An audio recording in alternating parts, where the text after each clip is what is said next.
this is big breaking news. The federal government has declared a quote energy emergency because they are worried that certain states are not going to have enough electricity and enough available demand for this winter. So let's get into all the details here.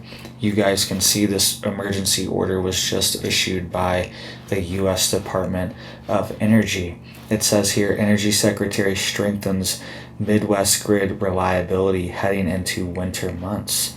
It says the U.S. Secretary of Energy Chris Wright issued an emergency order to address critical grid reliability issues facing the Midwestern region of the United States heading into cold winter months. You can see this was just posted today, November 19th, Wednesday, and they're worried because certain states have been, this is actually happening all over the country, but certain states are doing it at an accelerated rate, have been shutting down their coal-powered plants, okay? And this creates a baseload generation issue potentially in winter months when there's a lot less sunlight for things like solar, okay? There's a lot less daylight in general because the days are shorter, and then you typically have more cloudy, rainy days, snowy days, things like that as well. And solar generation dies off and tapers off a lot in the winter months, okay? So they like to keep these coal power plants operating so they can just dump coal into them, all right, to just get that base load generation for when everyone's turning up their heaters, all right? Everyone's got the furnace cranking. You can see here it says U.S. Secretary of Energy Chris Wright issued an emergency order to address critical grid reliability issues facing the Midwestern region of the United States heading into cold winter months. The emergency order directs the Midcontinent Independent Systems Operator, in coordination with Consumers Energy, to ensure that the J.H. Campbell coal-fired power plant in West Olive, Michigan, remains available for operation and to take every step to minimize costs for the American people. The Campbell plant was scheduled to shut down on May 31st, 2025, 15 years before the end of its scheduled design life. So that has been issued, and they are worried about the Midcontinent Independent Systems Operator, which actually covers 15 states in the United States.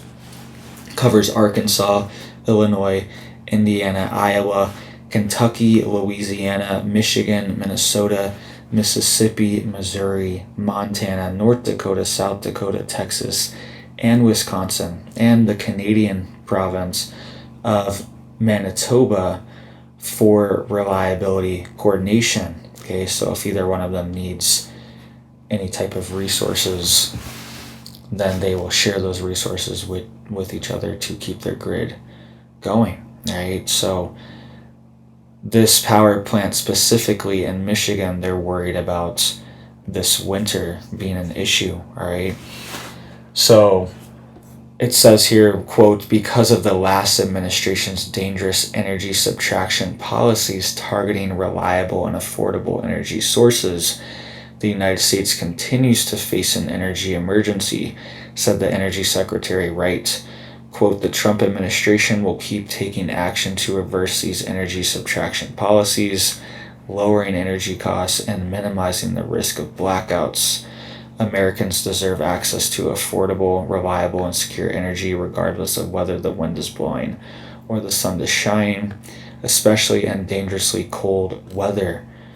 Since the Department of Energy's original order issued on May 23rd, the Campbell plant has proven critical to MISO's operations, operating regularly during periods of high energy demand and low levels of intermittent energy production. A subsequent order was issued on August 20th, 2025 as well too. So they issued this order about a week before it was about to shut down to stop them from shutting it down. And they just issued another order saying that this is critical for this grid operator, okay? And this is happening all over the country, actually. There's been hundreds of these coal power plants that have been shutting down, dozen a year, sometimes dozens of them per year are shutting down in multiple different states, and it's kind of rapid.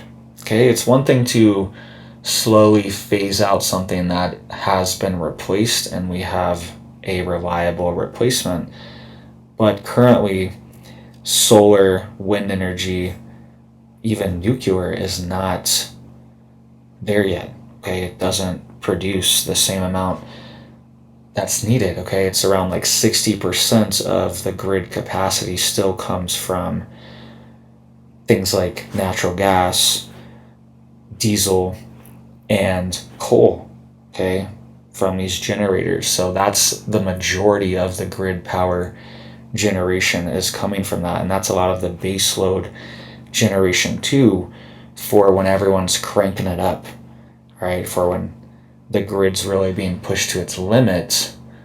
Sometimes with batteries and storage like that, it's just not there, and there's nothing you can really do. If it's not there, you can't just dump in more power. Okay, the good thing with coal, natural gas, even nuclear is that you can just create more at any time, all the time. And if you need more during a surge, you can crank it up. All right, but you can't really do that with solar. Okay, you can give them electricity for the surge, but you're draining the batteries quicker now. And if there's not enough solar coming in to recharge the batteries, then you're going to run into huge issues, right? So you really need both. And even like a home solar system like our grid or our my RV, we have solar, but we also have a generator as well too. Like the past 3 or 4 days, there's been no sun. It's not generating any power at all. And we need a generator. We need a gas generator to keep it going. It doesn't need much gas. It barely uses any gas to recharge the batteries. It's pretty quickly. But there's been no sun, right? There'd be nothing coming in, all right, with the panels, and there has been nothing coming in. It's been raining as well too, cloudy. So days like that, if we didn't have the gas generator going, we'd be sitting here, the heater wouldn't even turn on because we wouldn't have enough power to even turn the heater on, which also uses propane to heat. Okay, so it uses electricity for the blower and to create the spark for the propane.